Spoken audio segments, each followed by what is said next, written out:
Hello and welcome to Angry Andy Reviews, and this is my review for Ahsoka Part 6. Angry Andy. Angry Andy Reviews. Angry Andy. Angry Andy. Angry Andy Reviews. Angry Andy. Angry Andy Reviews. Angry Andy. Angry Andy Reviews. Angry Andy Reviews. Don't make me destroy you. So, Ahsoka Part 6 starts off with Ahsoka and Hayang in their ship being transported across the vastness of space, the void as it's been referred to, in the belly of a whale. How very Pinocchio.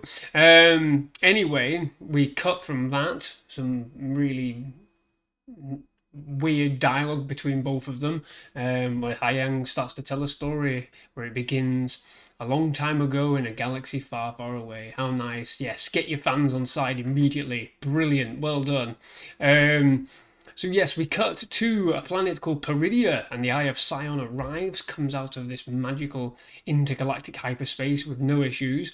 And we are there at this planet, this ancient planet that once belonged to the old Dathomiri. And Elsbeth feels right at home. I don't know how, but she does. She's seen visions apparently. And there they meet some Night Sisters. Elsbeth, Skoll and Shin Hati and Wren all meet them all together. They have a bit of a back and forth as they wait for Grand Admiral Thrawn's ship to arrive. They're assured that he is on his way. Where he was, I don't know why there was no ping of his location at all. When they arrived is anyone's guess. Essentially, we move on from there. Thrawn gives his spiel, arriving in this majestic Imperial Star Destroyer, the Chimera, which has got its own designs, very reminiscent of what we saw in the Rebels TV show. And essentially, Baylan introduces himself, and it's all very awkward. You can see that immediately Thrawn has a lot of contempt for what Baylan represents. But he inevitably says, I'm going to allow you to honour your agreement with Wren, and he basically gives Wren the location of where Ezra Bridger is, magically. Or a rough location therein, and she fucks off she goes, completely ignoring the fact in her own character that she has pretty much made it so that thousands, millions of people are likely going to suffer as a direct result of her actions, but she doesn't care. There's no indication that she has any sort of remorse for her actions or is even remotely aware of what her actions are going to bring. But there you go. She fucks across the vastness of this world, and she's immediately warned by the Golden Stormtrooper, an action figure waiting to happen. The golden stormtrooper face looks something very similar to ancient Greek, ancient Roman. I think the best thing to describe it is Gladiator. One of the big gladiators that Russell Crowe fights in The Gladiator. It's very much a face that represents that. It's all gold. It looks very Greco-Roman kind of thing. Greco-Roman? What am I on about? But anyway, he basically says, watch out, there's people out there that'll get you. And what happens? Within the first 5 minutes of her being out there on her own, she gets ambushed by those very same people she was warned about. And not only that, but she just stands there in the middle of the open being blasted to absolute fuck by these people in the middle of nowhere. And God, I absolutely hate Beskar armor now, because there's no threat to anyone wearing it. She's being absolutely pounded by these group of 6-7 people. Nothing. She even gets hit across the head at one point. Nothing. Ugh. And she's not even wearing the helmet there, to be fair, because the helmet's back in fucking wherever. But yeah, I'm bored of Beskar. It is literal plot armor at this point, and I'm done with it. what happened to it? I'm not even going to go into it. But anyway, so yes, she manages to survive and kills a few of them. Some of them run away because she activates the lightsaber. You know, lead with that to begin with, I guess. Stop trying to fight with your weapons that quite clearly you're inept at doing, because you just get caught out every fucking time, as you have been through this series. But yeah, essentially Thrawn, we cut back to Thrawn, and he's got some master plan. It's all very ambiguous and all very vague, but he basically says that he has got no intention of honouring any such agreements, and that his main goal is to return from exile. And he orders his entire Star Destroyer full of action figures waiting to happen, stormtroopers in their fancy, you know, dishevelled uniforms. They look pretty good, to be fair. I'm going to be honest with you. The Golden God Stormtrooper, whatever his name is, whatever he's going to be, is clearly, you know, going to be an action figure as well, because why not? It's unique looking, it's utterly ridiculous, but we're just going to roll with it. So yeah, after Wren survives this ambush with the bandits, she is being followed by Baylan Skoll and Shin Hati.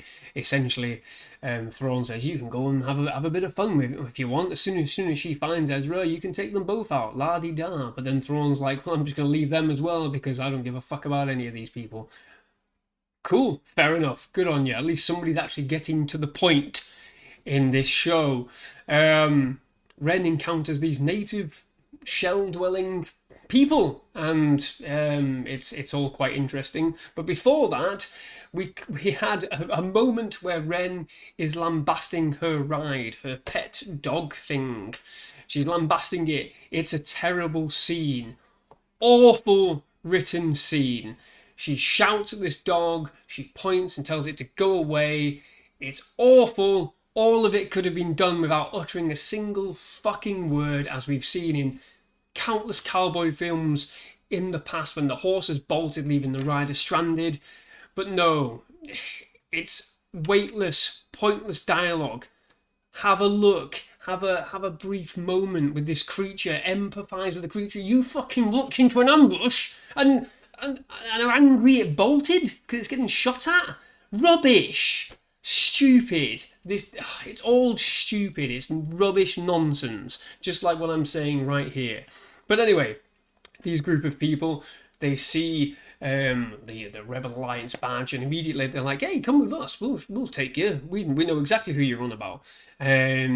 You know, no language barrier at all. I mean, why Thrawn didn't think to do that when he was looking for Ezra originally. Hey, look, I've got a Rebel Alliance badge. Do you recognise this? Yeah, come with us. There you are. Bang, you're dead, Ezra. No issues.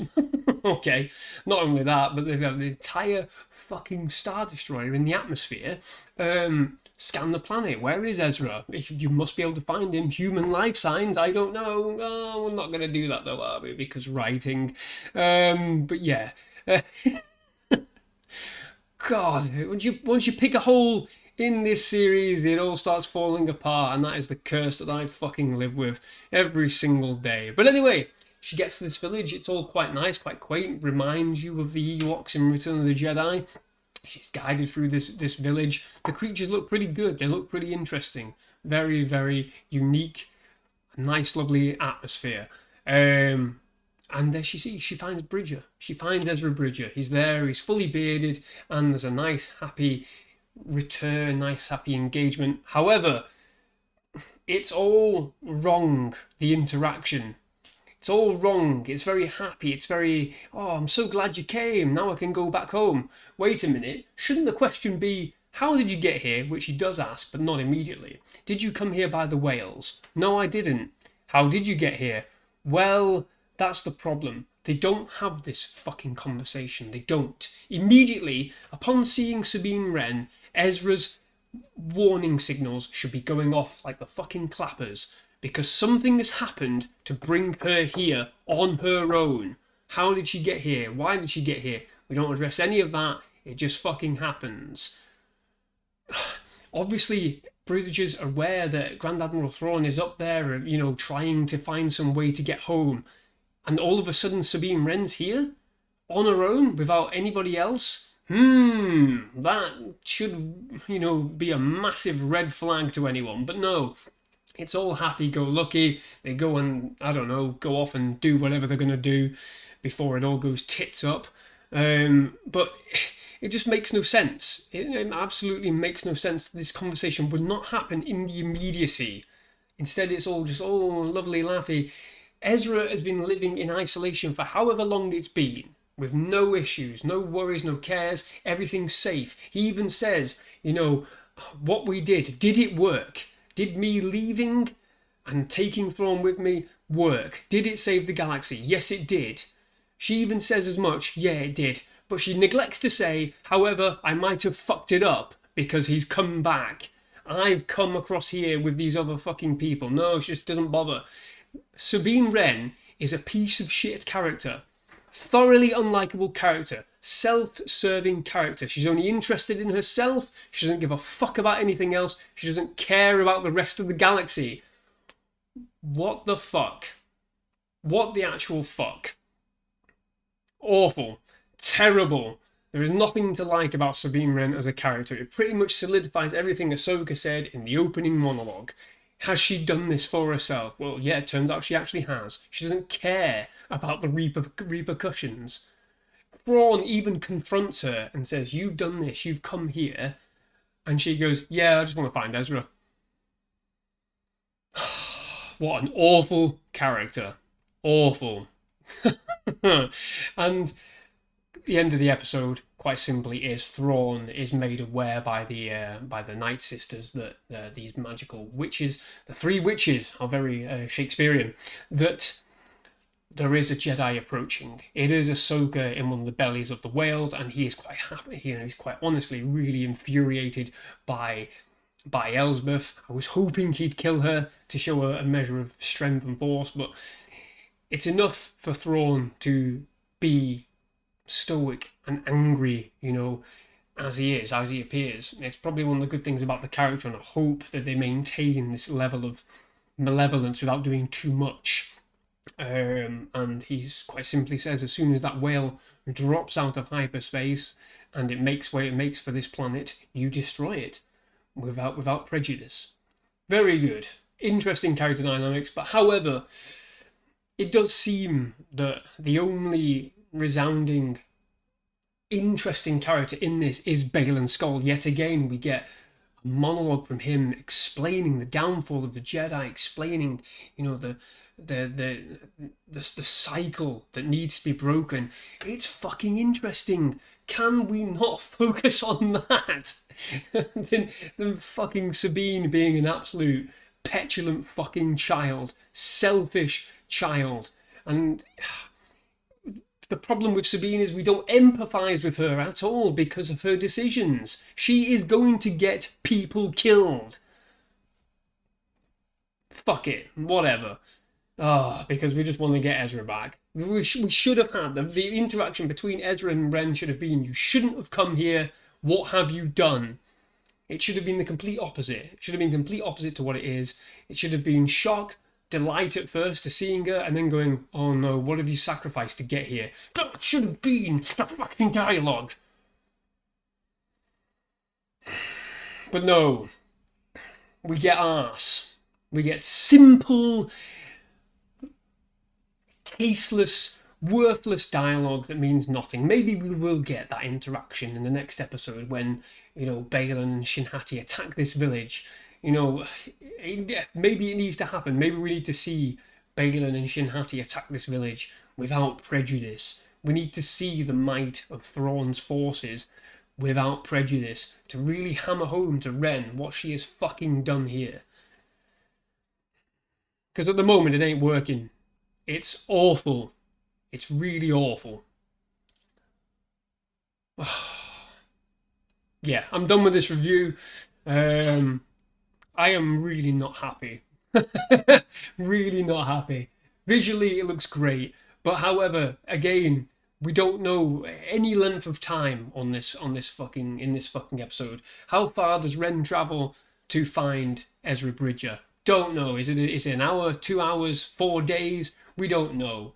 Why, if it's only a couple of hours, has the fucking Star Destroyer, you can still probably see it in the sky from where she is. The environment doesn't change, it doesn't go dark at any point, it's the same, it looks the same, the lighting's exactly the same. So we've got no frame of reference for how far she travels to find Ezra Bridger. We have very little, it's all vague and thinly veiled.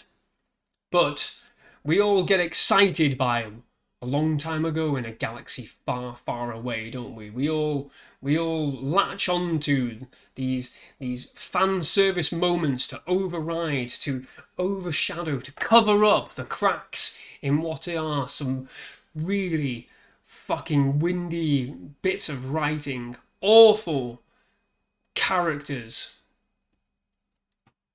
God almighty. Yeah, I'm done. Thank you very much for watching. If you enjoyed this video, please do like and subscribe to the channel for more videos like this. Yeah. Bye-bye.